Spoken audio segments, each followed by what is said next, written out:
And again, I'm using the Boya M1, Boya M1, and then I'm using my ND filter.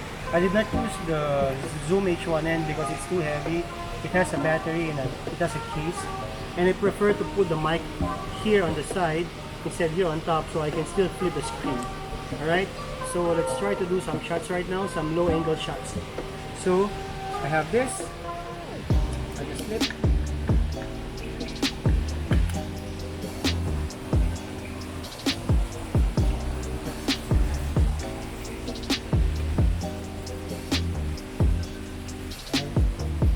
Stop.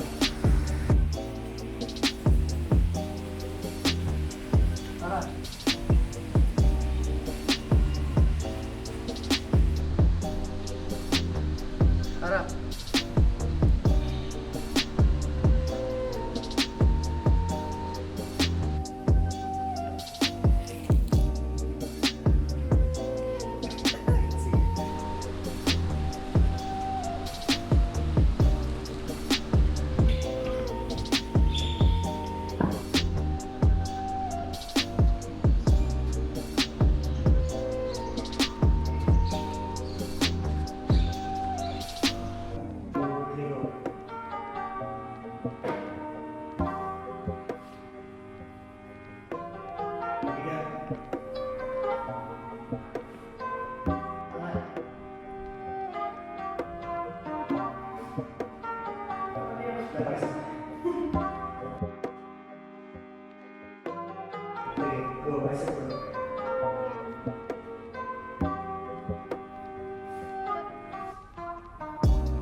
Yan.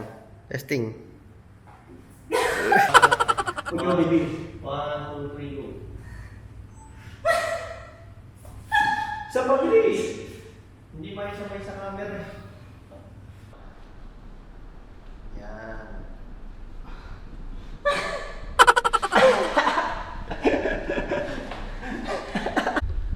Okay, we're done with that shoot. Ayan ang BTS guy, si Ian.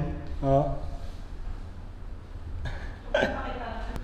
And yep, I'm using the Zhiyun Weebill Lab with the Sony A6400 16mm lens from Sigma and the Boya M1 or Boya M1 mic. So I'm also testing this right now for vlogging, and it's quite good. It's really stable. It's really heavy. It's heavy, but I think I can handle. So this is the setup. You see the setup? There you go. Alright, so we are going to show you later the BTS. So some B-rolls while working out or pretending to work out.